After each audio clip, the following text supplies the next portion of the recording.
that you understand, 'cause you are the one for me.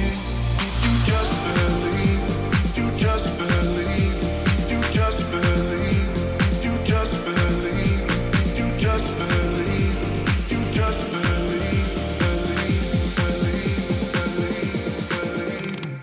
Listen to your heart, heart, heart, heart, heart, heart, heart, heart. Listen to your heart, heart, heart, heart, heart, heart, heart. Listen to your heart. Tell me who you wanna be. We can always start to believe. Listen to your heart. Tell me that you understand, 'cause you are the one for me. You just believe. You just believe. You just believe. You just believe.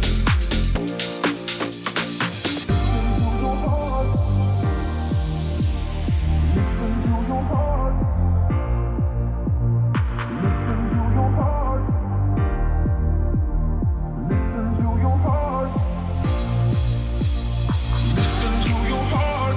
Tell me who you wanna be. We can always start to believe. Listen to your heart.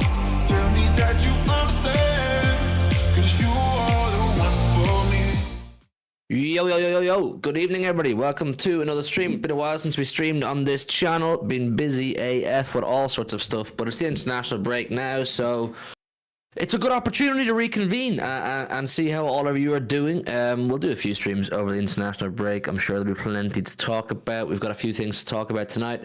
Do us a favor. Make sure you've hit the like button. The goal is always 50 likes on these streams. We're on 18 now, so if you haven't done so, hit the like button. Subscribe if you're new around here. And there's a link to become a channel member. If anybody wants to become a channel member and help support the channel, you can do so. Big up the Cryptic Shadow. Big up Stonesy Bear. Good to see you guys coming over from the City Extra stream earlier on. Piplup, I knew you'd be here, man. I'm glad to see you here, Piplup. Rodri_16 and Harry Briggsy, of course, as always. Big up to all of you. Big up to all of you. Good to see you all. I hope you're all doing very, very well. And just hit the like button on your way in. Big up the sit down with Jeff as well.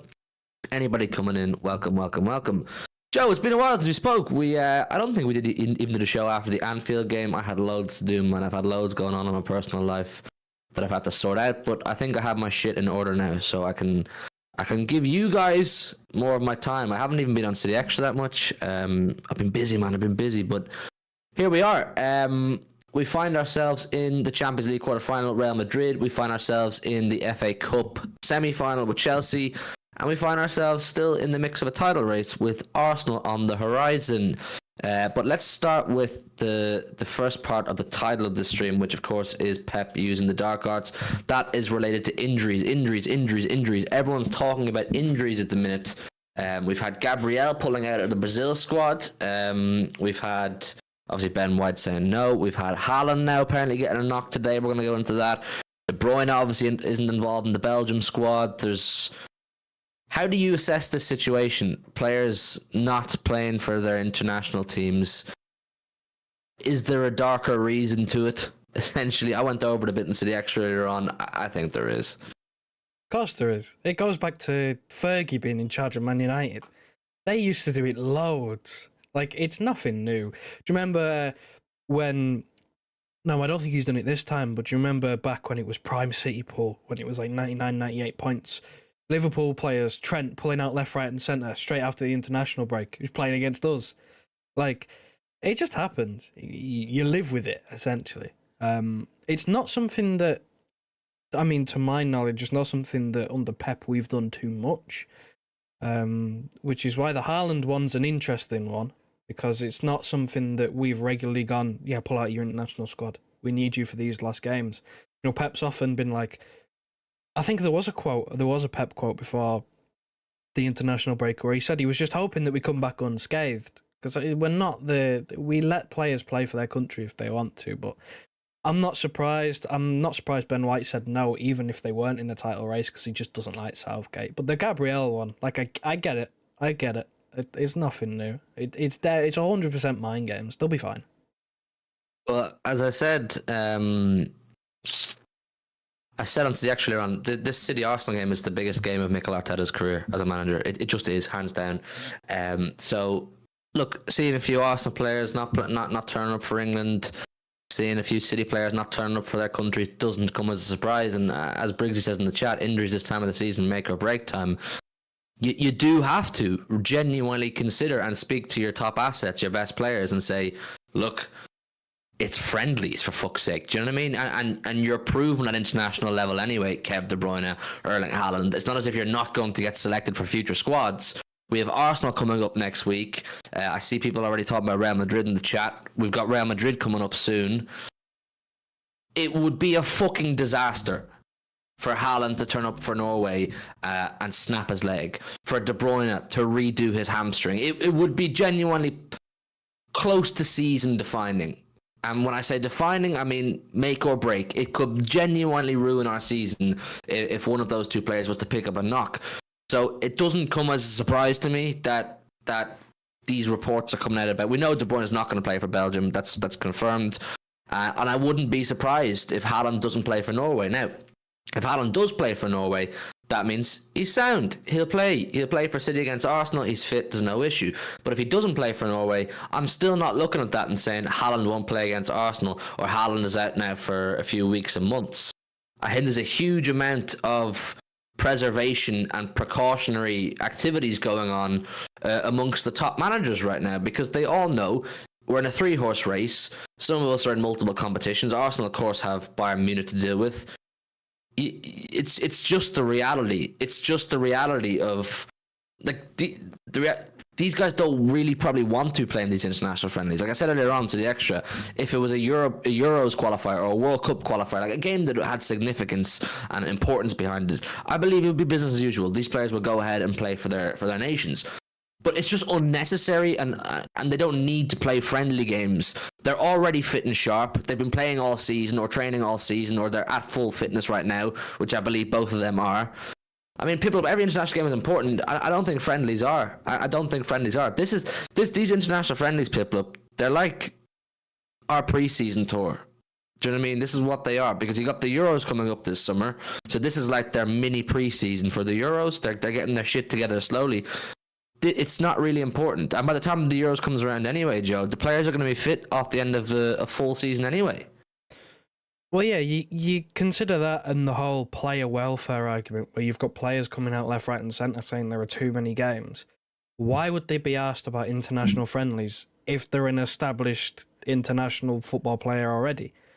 Like, if they're a player who knows that there's a 90% chance they're going to be playing for their country in the tournaments, like, you know, a lot of the players that we have, there's a very high chance that most of them will be playing for their country in tournaments. They're probably not too asked about friendlies with 2 months left in the season when there's already been like 50 games or whatever, and a lot of them have played every single one. Like, some of them probably can't be asked. They'd probably rather have the break. So I don't really think that every international game is important. Maybe for players who are lower down the pecking order, maybe uncapped or maybe only with a couple of caps, maybe they view that as important because they'd like to play for their country. I get it. But for players like Haaland, De Bruyne, you know, the English players that we have, you know, they're all established international players. They don't need the extra caps. They're probably going to be in the Euros. They're probably going to be playing for their country in the Euros in a few months anyway. No, I completely agree. I think players who still have a point to prove at international level and still have a spot to fight for, like even like look at the likes of Kobe Minu, who's just got called up. This is huge for him now. Do you know what I mean? It's going to be his first experience with England first team, and if he wants to put his hat in the ring for the Euros, he probably should make a good account of himself in these friendly games. But contrast that with Kevin De Bruyne, who he's going to play for Belgium. There's no way in hell De Bruyne doesn't play for Belgium in any major competition coming up. And they're playing 2 friendly games. I mean, Belgium are playing against Ireland here this Saturday. Like, De Bruyne is not going to benefit from that, other than getting another cap for his country. Which, look, there may be an element of pride there, but other than that, there's no physical or tactical or mental benefit for Kevin De Bruyne to play for Belgium against Ireland in an uncompetitive game. It's not benefiting anybody. I mean, Jack Lee says wrap Haaland and bubble wrap Why should we let our players play in friendlies? We should do what Ben White did. I'm not encouraging players to outright say no to their country. I don't want to be selected, because there is an element of respect that there has to be for your nation. But the nation should also have an element of respect for the player and their club situation. I think it's fair if a player turns around and says to the nation, look, it's not that I want to disrespect England. It's not that I want to disrespect Belgium or Norway or Portugal or whoever. I'm just in the middle of potentially chasing a back-to-back treble, and I could do without this camp on the eve of Arsenal, on the eve of Real Madrid, on the eve of Cup semi-finals. It's not something that I feel I need right now. I think there has to be a level of respect from both parties in the conversation. The club have to respect, the player has to respect his country, of course, but the country and the FA should respect the player and their circumstances. I think that's a fair point. Well, yeah, if a player doesn't want to play, if a player would rather take a break, like a couple day holiday, I don't know, say Marbella or wherever these players like to go, like, they should allow them. Like, at the end of the day, they know their body better than anyone else. They know how much stress they've put themselves under in this situation. Like, if you look at a lot of these players, they've played week in, week out for like 5 months. Like, it takes a toll on the body, and you factor in there's a tournament coming up in the summer. That's even more football. And then they don't get a break in the summer because of the tournament, and then they're back in pre-season. And then they're going again for another 60 games. Like, if a player wants a break, a player should be allowed to have a break. If it's a friendly, I would understand, again, like the point we've been trying to make, if it was a qualifier, if it was a game that meant something, fine. It's a competitive game. It's a friendly. These friendlies should be used for players like Kobbie Mainoo, who haven't got a cap yet. This is what the friendlies should be used for, getting players caps, getting players integrated with the national team, who are sort of on the outside or on the up.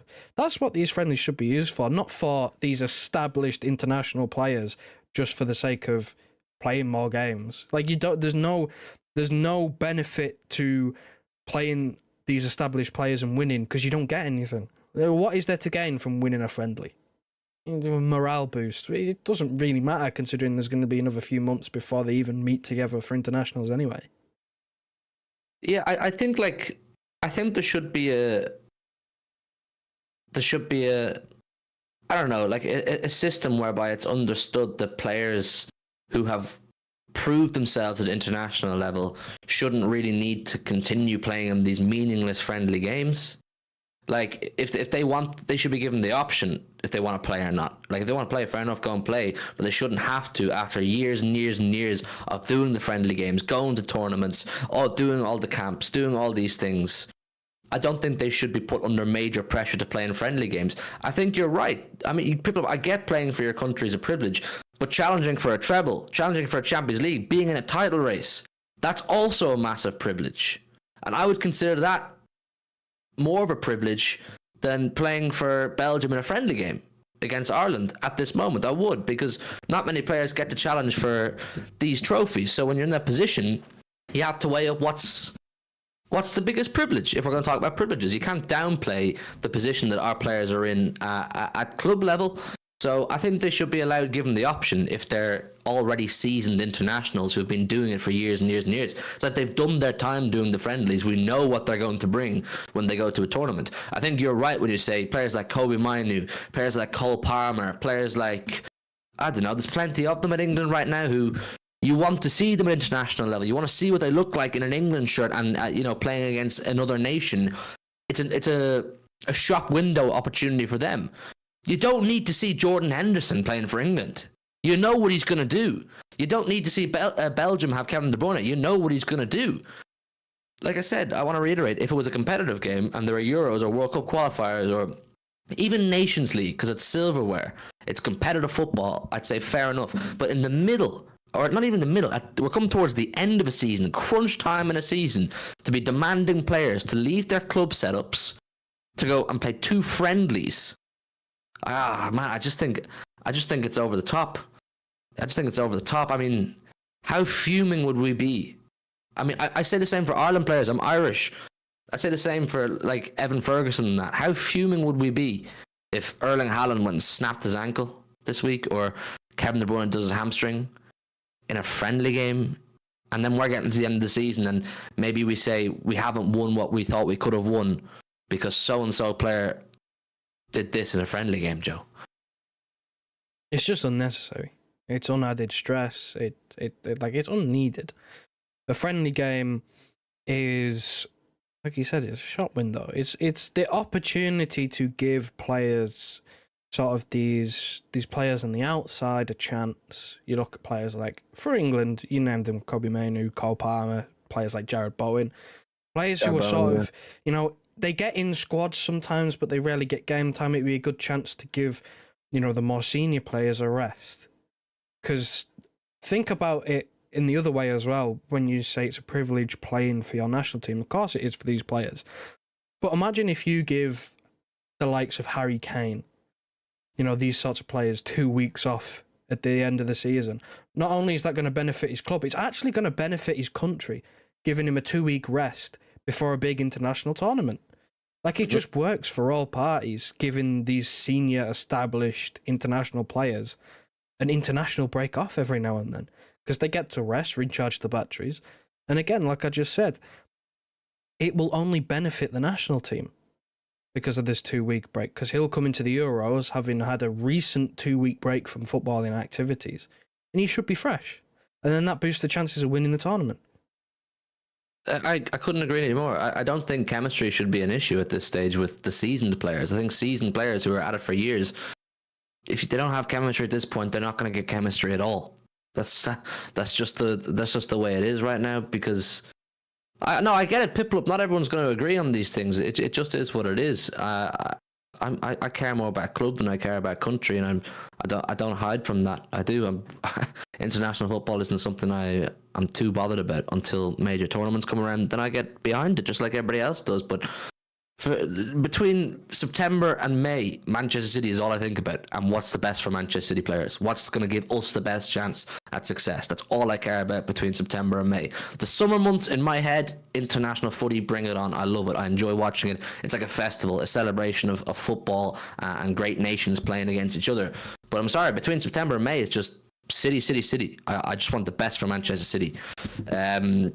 Anyway, we'll leave the international talk there for a sec, because I do want to touch in on the Real Madrid one, because it's very exciting. Make sure you've all hit the like button. The goal is always 50. Let's try and get up to 50 likes as soon as possible, and subscribe if you're new to the channel. And there is a link in the chat there to be like Briggsy. He's a channel member. You get a cool badge beside your name. And anybody who becomes a channel member, we make you a moderator of the channel as a token of appreciation, and you'll get access to all those badges and cool things that Briggsy and a few of the other lads have access to. Hungy said a message here that well, I watch England City and I'm very passionate about both. That's fair, Piplup. I've no issue with that. I get it if you're passionate about your nation as well. That's perfectly cool, and I respect that as well. Hungy said something up here that I want to... Yeah, he says, yo, Huey, be honest. You're shook of hashtag Hey Jude dumping you out of the Champions League. We've drawn Real Madrid again. Fucking Real Madrid again in the Champions League. How do you feel about it, Joe? Another trip to the Bernabeu. We always get the easy draws, don't we? That's what I hear. That's what I've been told. Like, I've seen both sides of it. Look, I understand people who are maybe, well, for one, slightly annoyed because this is the third time in a row.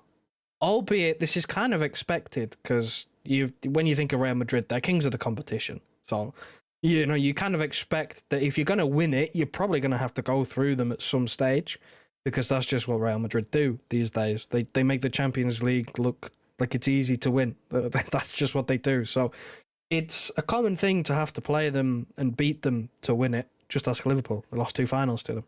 Like it just happens. But I've seen the other side. I've seen various reactions from Real Madrid fans online, and it was like, I think we were the only team, it seems like, or one of the only teams that they didn't want. They didn't want to play us because they're getting these flashbacks to last season. We're a different team. We're not, as of right now, as it stands, we're not playing the same level as we were. Granted, that was like the best I've ever seen anyone play, that 4-0. That was incredible, but like, it still leaves a little bit of like a sour taste in the mouth for Madrid fans, it seems like, when they drew us that that is a possibility that can happen again. And I understand both sides. It's not an easy tie, even though we always get easy ties. We've got the side of death because the other quarterfinal is obviously Arsenal and Bayern Munich, which I like. The other two sides that I'd rather be on the other side and have to play in the final. But again, look, even if they were on the other side, you have to probably beat one of them in the final anyway. So in terms of the actual draw, it's no different to last season, in my opinion. It's difficult, but we've been there and we've done it now. I just don't fear Real Madrid like everyone tells me I should fear them. I have major admiration and major respect for their success. I don't respect their club. I don't know why everyone glorifies Real Madrid but hates on Manchester City. Because everything you complain about Manchester City for, cheating and corruption, I promise you, go and look into Real Madrid's history and the way they do their things and you'll say there's something bit shady about them as well. I have huge respect for the club's achievements in 14 Champions Leagues, etc., but on a footballing level, I just don't fear them the way we're told we should do. We've played them, the last 3 ties with Real Madrid we've had, we've won 2. We've knocked them out twice. We knocked them out last season. They knocked us out the season before. Remember the famous Bernabeu game? We did a watch along on this channel for that years ago now. And then the COVID one, where Gabriel Jesus scored. I don't think there was no fans there. I was meant to go to it, and I got shut down. That was the weirdest game ever. That was one of the weirdest games of football I have ever watched. That second leg, no fans, then Leon. That was like the wildest time of football I've ever. It's like a blur. It's like a blur. It's like, did it really happen? did it really happen? It's wild. But look, we knocked them out 2 out of the last 3 times we've played them. So, I mean, compare that to Liverpool. I think Liverpool have lost the last 6 games of football they've had with Real Madrid. Do you know what I mean? And our literal last game of football, Real Madrid, we pumped them 4-0. Now, do you feel Real Madrid have strengthened significantly since last season to the point where you're going, oh, damn, this is different? It's basically just, does Jude Bellingham swing that pendulum for you? It's hard. No, because, and it's a mixture as well, because they lost Benzema, so they don't really have that main elite number 9. They have, I think it's Joselu, which is fucking crazy for Real Madrid. And then Bellingham they signed, but they've also got a load of injuries. Like Courtois has done something in his, I think he did something else in his knee. Now he's out for the season. Eder Militao's been out for the season with an ACL. He's, almost back. So they're missing players. Is it a different beast? For me, no. Like, I don't think it's, I wouldn't say it's a downgrade necessarily, but it's not an upgrade. I wouldn't go as far as saying they're a better side than they were when we played them last year. Sorry, I don't even mean to be rude laughing at you, because I'm not even laughing at you. It's just, I saw people of Super Chat, but I'll do the big up Bree on becoming a channel member first. Welcome to the HMTV community, Bree. Massively appreciate you becoming a channel member. Joe's going to make you a moderator of the channel now as well, as a token of appreciation. Anybody else wants to be like Bree and help support me and Joe, I think it's $3.99 and you're just helping us out. And you become a channel moderator like Bree and like Briggsy. Legend, man, legend. We've got a great community here. And she also says, I'm scared of Real next year, but this year we're better than them. We're going to talk about Real Madrid more now in a sec, Bree, because it's a good conversation. But Piplup, Piplup's always one. Oh, I've just seen it. Oh my God. He says, hey Hugh, I loved seeing everyone interrupt you in the Big Six when I got to the City segment. First of all, yeah, I always get interrupted. I always get cut over. They don't let me speak for too long about City because they're bored, man. People don't want to hear about, like, what can I come on and say about City that's really going to entertain you and go, I want to listen to Hugh? All I'm going to tell you is we're sick. We're a really good football team. I believe we're going to win. Like, there's not really many things there's not many sticks you can beat me with other than you're going to get charged or you're going to get done for cheating, you cheating bastards. You can't really hit me with much. So when I get to City, they're all like, oh, this fucking prick. He's going to just tell us how great life is. So it's cool, man. It's all love, man. They're still obviously my boys. And would you consider Jacko a club legend? How many players are you going to ask me? Is a club legend Piplup? You've got an agenda. You've got an agenda about anybody who's ever played for the club if they're not a club legend. Evidently. Jacko's a cult hero. Piplup. He's not a legend. He's a cult hero. He's Right. definitely a cult hero. Add Would you him to agree the with that? list. Add him to the list. Gundogan, Sterling, add Dzeko to the list. He don't like him. You keeping Sterling, this? apparently. Sterling was another one this afternoon on the extra stream. Piplup was there for that. I love Jacko. I hope you're keeping track of these. I hope you're writing these down, Pip. Ask him at every stream. Ask him a player. Ask him an opinion. And if he says no, write him down. Keep a list. Jacko's a cult hero. He's a cult hero. Jack Lee, you'll agree with me on that. He's a cult hero. Briggsy as well. Yeah, he's a cult hero. He's a cult hero. He's not a legend. No, he's not. He's not a legend, but he's a cult hero. Tevez, yeah. No, I know Piplup. I know, man. It's all love. It's all love. It's all love. I'm bigger for the super chat as well, Piplup, man. But yeah, Jacko. I love Jacko. I love Jacko. But legend is such a. It's such a big label, isn't it? It's such a big label to call someone a club legend. You can have loads of cult heroes, but to be a legend is different. I don't hate Yaya Piplup.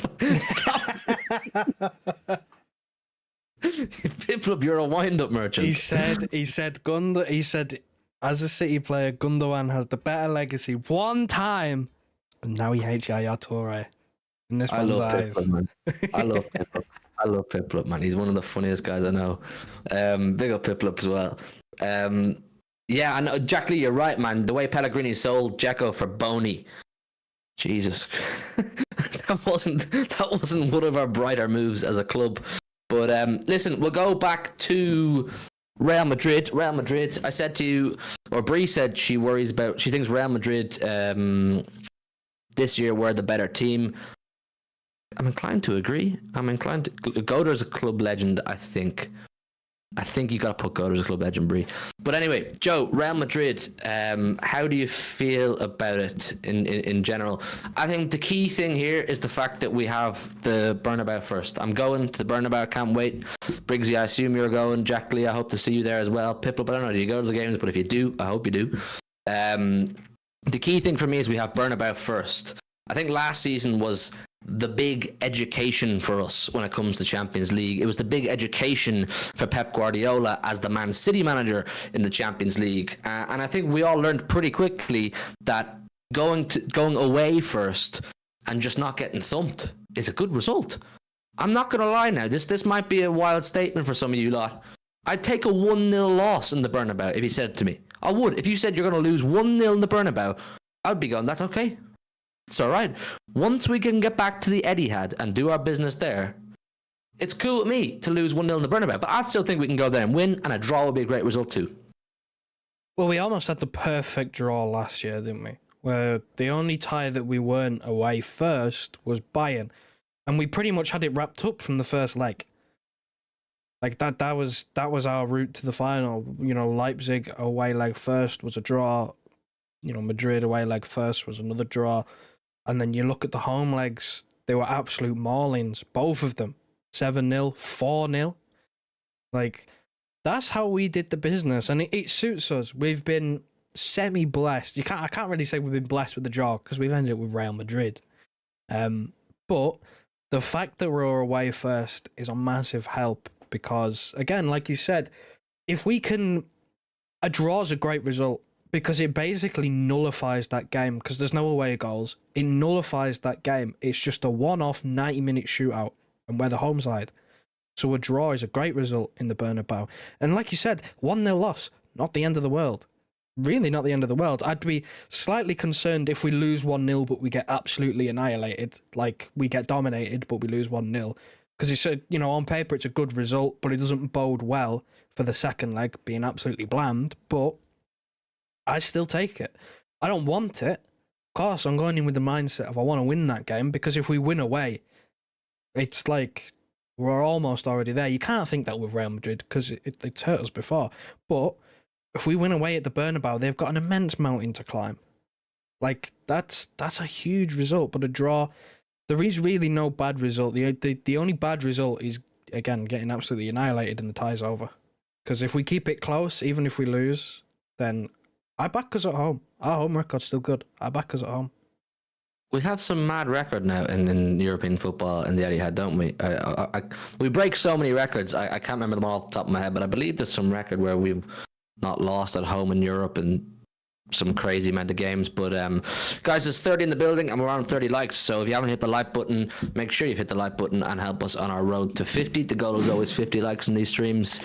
But it's an interesting conversation, the Champions League, because we still should show respect for our opponents in Real Madrid and what they can do, but it's hard to not have a lot of faith in Manchester City, and it's hard to not back us in this situation. Now look, the Bayern tie last season, it went perfect, didn't it? It really went perfect in the sense that because it wasn't that away first, home second scenario, it was home first, away second.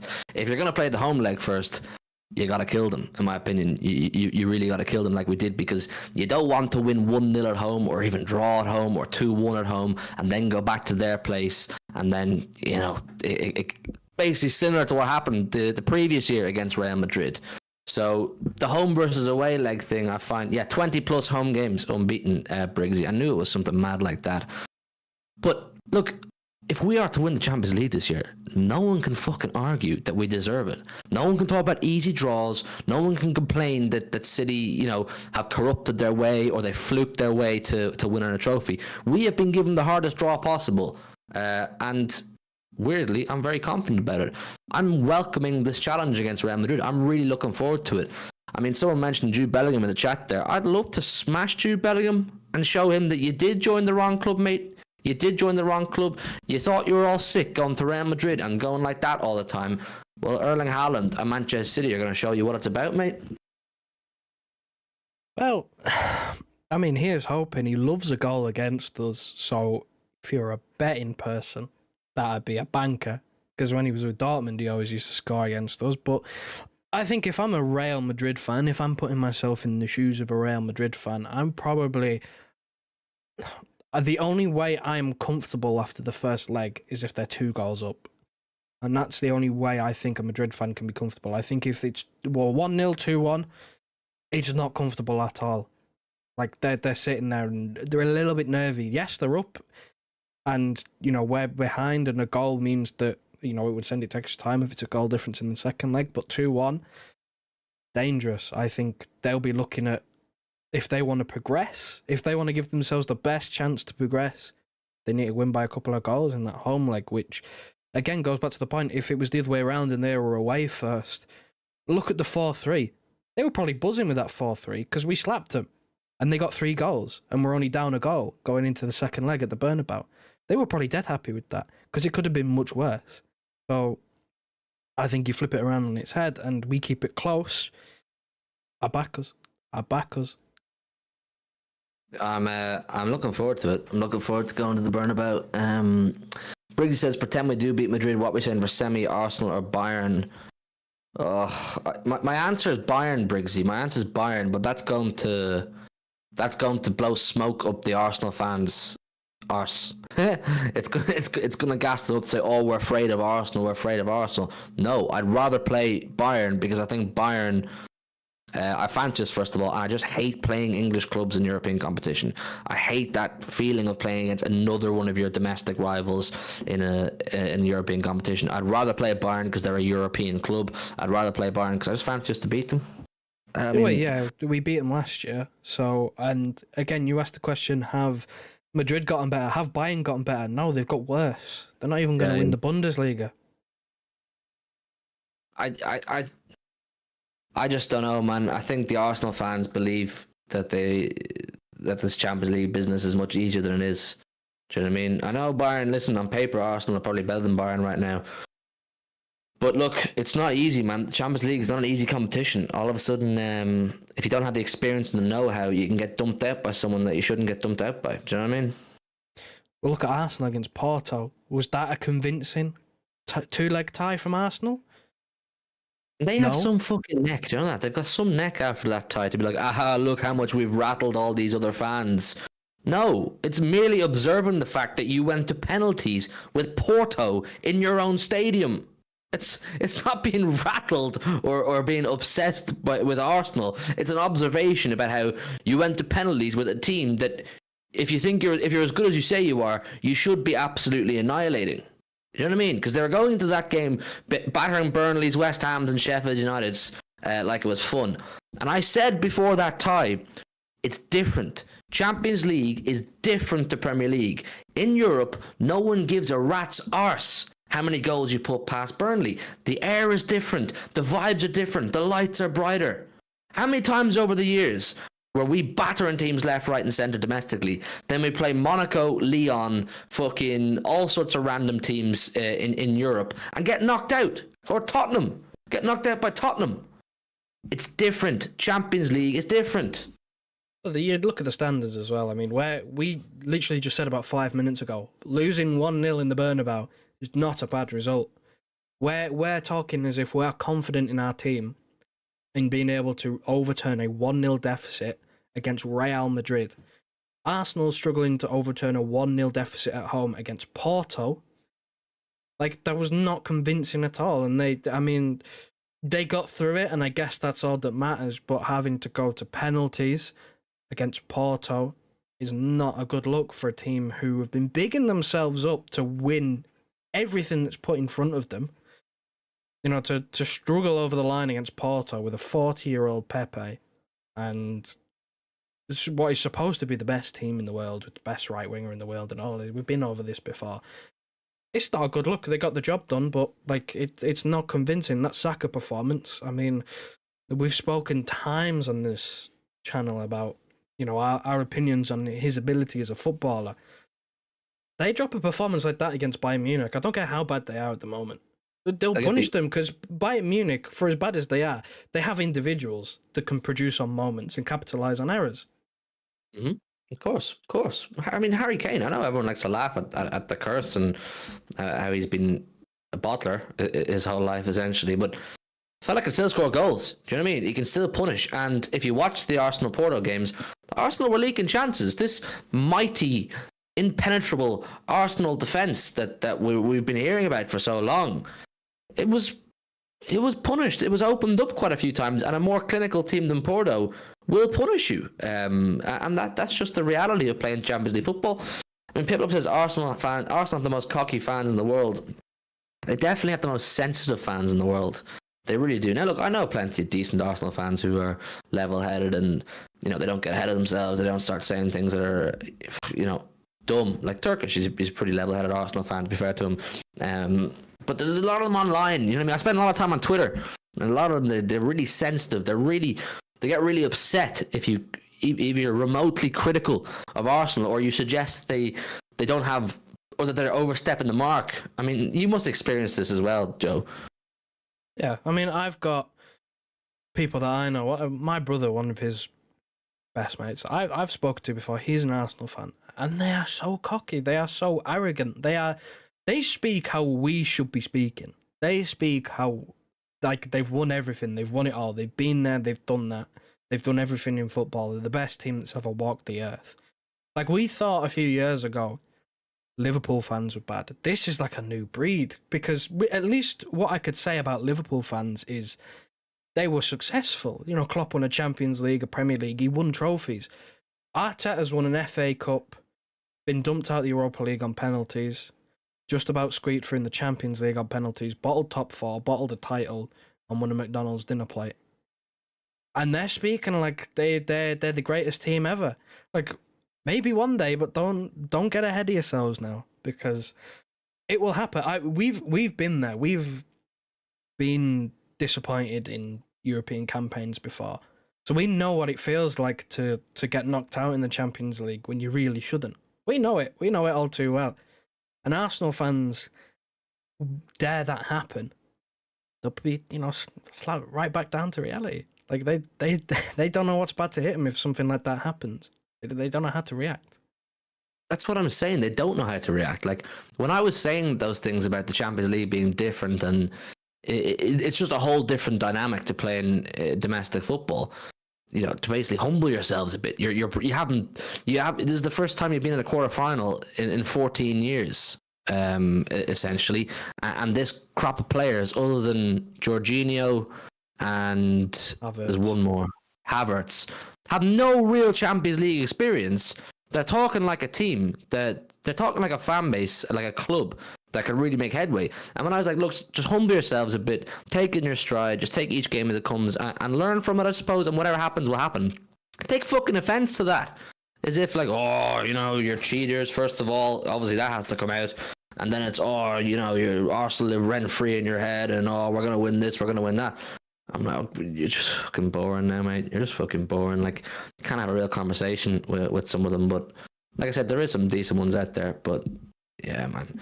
Community Shield should be scrapped. It's a glorified soccer raid. It's the equivalent of winning an egg and spoon race. You're not a fan of the Community Shield either, Joe, are you? No, I literally just called it the McDonald's dinner plate. That's what it is to me. It's a glorified friendly, man. Because when we go out in pre-season and play 2 friendly games, we are still undercooked going into the Community Shield. So we just treat it like a friendly. Like, we're not starting full strength. We're making subs, taking our best players off and bringing on young players. Pep doesn't treat that as a trophy. I'm sorry, he doesn't treat that as a trophy. Not many managers do. Like, I don't get it. I know it's it used to be a charity shield. I don't think it is anymore. But like, genuinely, what is the point? If it's not the charity shield anymore and it's not for a good cause, what's the point? It's an extra game. You get a trophy. Everyone gets a day out at Wembley. Yay! Nobody takes it seriously. No one, after Arsenal beat us, no one was, you know, writing us off and saying Arsenal were favourites for the title, were they? Apart from Arsenal fans, maybe. No, and this notion, I hate this as well. I agree with you. I don't really care about the Community Shield, and neither do Manchester City. It's so obvious. Neither do Manchester City. We've beaten City twice this year. We've beaten City twice this season. Fuck off, mate. The Community Shield, it does not count. It does not count. I'm sorry. Not one single person in the Man City fan base gave a shit about that. And look, the Emirates game, it is what it is. The deflected goal went in. It happens. We're missing a few players and so on and so forth. I just think some fan bases, when they jump the gun and they don't pay enough respect to Manchester City, who have truly dominated and been superior over the last 7 years. Big up Piplup again with a £2. 50-year-old Kincladze would smash this Arsenal. Man, Kincladze, man, he was a baller, Piplup. Kincladze was. I was having this conversation with someone recently. If you could bring back a Man City legend from before, or legend, sorry, I know that term is very up in the air these days. Oh no, you set him off again. A Man City player from pre-Sheikh Mansour, who would it be? I think Kincladze would be well up there, man. Kincladze would be well up there, Piplup. He was a dream to watch, as Rodri in the chat says. I never got to see him like live, obviously, because I'm too young. But I've seen so many clips. I've heard people talk about him, and he was one of those players that's like, why is he at City? You know what I mean? With the state of our club at the time, why is he at Manchester City? He's too good. He's too good. You're right though, Piplup. Kincladze, what a G. There was some transfer news. Someone talking about Bayern, first of all, kind of interlinked. Rodri _16. Actually, first of all, guys, make sure you've hit the like button. We're on 29 likes, so one more like and we'll be on 30. Says, things are uneasy at Bayern. Musiala and Kimmich have both rejected new contracts from Bayern. Did you see the news, Joe, recently about Kimmich? I spoke about this with Jordan earlier on. I'll try to get the news up again. Where's it gone? I had it there a second ago. It's essentially that City are trying to get him, or City are in consideration. Was it five, 6 clubs in consideration? Yeah. It's from Florian Plattenberg, who is a very credible German football journalist. Munich are prepared to sell Kimmich this summer for a suitable offer. The player is not ruling out a move and is open to discussions. City are among 5 top clubs in consideration, while some have already contacted Kimmich. We don't know, are we one of the clubs to have contacted Kimmich, but City are obviously in consideration. So how do you feel about this one?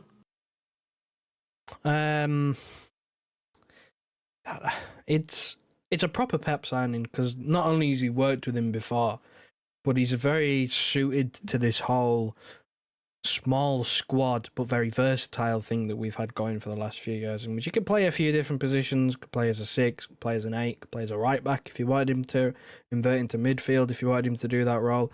Like, he's versatile enough. Probably play centre half if you really wanted him to, or left back. Like, he's versatile. Pep knows how to use him. He's worked with him before. So it's not a bad signing. Question is, how high of a priority would it be? have we got any other areas in which we need to strengthen first? Is another creative midfield player a higher target, a higher higher on the list of priorities to get someone, an extra creator in there? Maybe do we think Bernardo Silva's going to be off this summer for certain? Do we need a replacement there? Like, it all falls into getting what we need before what we want. Because I think at the moment in time, with the way that Kovacic is playing as well, because he's been playing really well recently, I think Kimmich is more of a want signing if we sign him than a need signing, because I don't think we necessarily need him as of right now. I think we could get by. It falls into the, do we need anything else first? And if we're going to lose Bernardo Silva, then yeah, we need something else first. We need either a wide player or an extra creator, an extra midfield body, an extra advanced midfield position other than Kimmich. Yeah, it's this summer's transfer dealings is kind of hard to navigate, kind of hard to figure out, because you don't know exactly who's staying and who's exactly going. I mean, big up Mojis, man. Good to see you, my brother. Bree says Musiala, Kimmich, and Paqueta in. Bernardo out, but do we need another midfielder if we lose, or if we got those three? I personally don't see us getting Musiala and Kimmich in the same summer anyway. I just don't see a world where Bayern allow themselves to lose two players of that quality to us, particularly. You might see Musiala go somewhere else and Kimmich come to us, or Musiala come to us, Kimmich go somewhere else, or neither come to us. I mean, it's Bayern Munich, for God's sake. Do you know what I mean? They're a huge club with a massive amount of pride, and we're direct rivals with them for Champions League. And Champions League is the biggest thing at Bayern Munich, because it's usually a given that they win the Bundesliga. So I don't know, Joe. Do you see where I'm coming from? I just don't see them allowing both of those players to come to us. No, I don't think both will leave in one summer. I don't know the contract situation of either, like in terms of how long they've got left. I think Kimmich has less, so he's more likely to be the first one out the door. I think there's more hope that they'd... See, I don't know, because Tuchel's gone at the end of the season, and the word is that Kimmich is unhappy with Tuchel. Could a new manager maybe make him change his mind? Same thing with Musiala. Like, that is a possibility. I mean, I think as well, not only just the two players from Bayern Munich that are not going to let go in the summer, I think Musiala and Paqueta is just so overkill, and basically means that we will never see Phil Foden play in a central position ever. Like, it just won't happen. If you sign in Musiala and Paqueta, two primary number 10s, you still have Kevin De Bruyne. Phil Foden's not playing in midfield anytime soon if you do that. Not a chance. Yeah, I'm not too bothered about Phil Foden lining up specifically in midfield, because now that we've seen him lining up on the wing, it's quite obvious that he doesn't actually stay on the wing. He gravitates towards the middle. He almost has a free roaming role. Like, he'll line up on the right, and then you'll see him on the left, and you'll see him through the middle, and you'll see him deep. So I'm not too bothered about that. I just don't see a world where we get Musiala and Kimmich. And for some reason, I find it hard to see a world where we get Musiala in general. I don't know why. Yeah, because it'd be more expensive for one. There's probably more hope that they can convince him to stay. Considering he starts most games, he's kind of taken over that Thomas Muller role. So it's probably easier to get Kimmich because of price and contract situations and all that sort of thing. But I just don't see a world, because there are other options. It's not like us to often break the bank for a player. We did it with Grealish, and we won treble, so it worked. But it's not like us to go and spend upwards of sort of 60, 70 million max on a player, if it's not especially if it's not a release clause as well. Like, it's just so unlike us. Yeah, I mean, especially like if we go and get Paqueta, I think Paqueta's a tap-in. I think we're going to get Paqueta once he gets cleared of these charges, but he needs to really put pressure on whoever's dealing with that. Whatever. I don't pay attention to Paqueta's trial or whatever it is he's going through, the investigation, because I just don't have enough time to care. But he needs to put pressure on the FA or whatever court, whatever he's dealing with, to speed up the process, because it's his career we're talking about here, and he's going to want this move. So if we get the Paqueta deal over the line, that's what, 70 million? I think is it 70, 75 million for Lucas Paqueta? Are we going to go and spend that and more on Musiala as well, and potentially get Joshua Kimmich. And then there's people talking about Florian Wirtz as well. I've seen people saying get Wirtz, Paqueta, Musiala, and Kimmich. It's not happening. I'll do some forfeit if that happens. I'll shave my head live on stream because that's wild. That's too much. We don't need it. We don't need all the midfield players. Like we spent 60 million on Nunes. He can barely get a game at the moment. Like why would we go and sign 4 midfield players? We don't need it. Kovacic as well. Kovacic is there. I know. As well. We don't need it. I know Pep likes his team of midfielders, but that is overkill. Yeah, even for us, it's overkill. But yeah, that's kind of it really with the contracts. But guys, make sure you've hit the like button on the stream. We're on 35. The goal is 50. I wonder, can we hit 50 tonight? I know it's been a while since we streamed, so it might be a bit harder. But just hit the like button if you haven't done so already. And there's a link to become a channel member like Bree and Briggsy in the chat now for $3.99. You'll get a nice badge beside your name, and we'll make you a channel moderator. You're just helping support me and Joe. AFC is an Arsenal fan in the chat, obviously, because his badge is an Arsenal crest. Are you boys worried about us coming to the Etihad?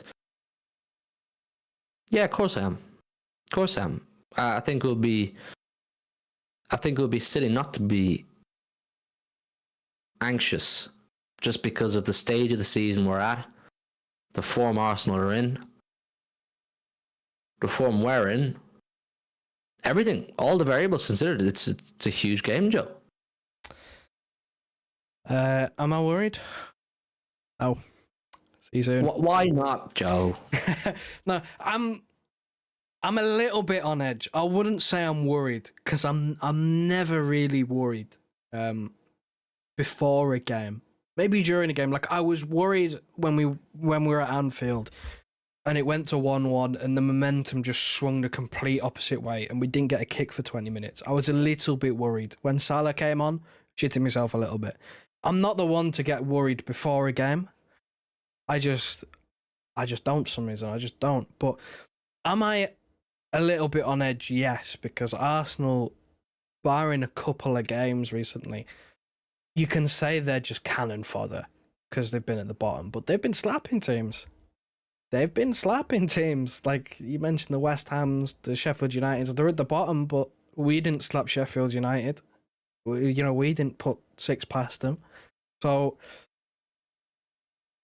I'm not worried, but I'm a little bit on edge because of the form. We're not the same beast that we were when we played them last season, where we beat them 4-1.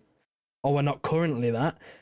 You never know who. It depends which us turns up on the day as well. Because if we turn up like we did, then yeah, of course, no worries at all. But it's hard. It's hard to really go too far for it now. But I'm not worried. I'm not too worried. No. I find it hard. I'm not saying it can't happen because of the twists and turns this league can have, but I find it hard to see us winning the league if we lose, because at that point Arsenal are 4 points ahead of us. We're third favourites. We're third favourites if we lose. Yeah, because it gives Liverpool a chance to go 4 points ahead, and it puts Arsenal 4 points ahead. Are both of them going to fuck up 4 points and us not fuck up again? At that point, I'm not saying do exactly as Jack Lee says, but I'd be getting close to it, where he says something about the Champions League, or just going for the Champions League and the FA Cup. It makes life really difficult if we were to lose, essentially, Joe. Yeah, I mean, Jack Lee said it a couple of times. Look at the Big Six record. I think I've said it as well. It's appalling this season. Our record against the top clubs, or the perceived top clubs, the Big Six, the top 6 clubs, is atrocious. We beat Man United twice. We lost to Arsenal. The rest of them are draws. Like, that's not a good record. That's not a title-winning team, not beating your competitors. It's not the fact a great that we're in look. the position we're in now with that record is quite astonishing, really. It's mental. It's crazy how we've done that. And then you factor in Palace, draw, Villa away, loss. Results like that in the middle of that, in the running.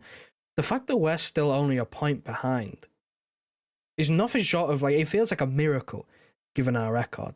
So it's not a good thing. It's not a good look. And that's kind of why I'm a little bit on edge, because our record this season shows that we just, domestically at least anyway, we've not beaten our competitors.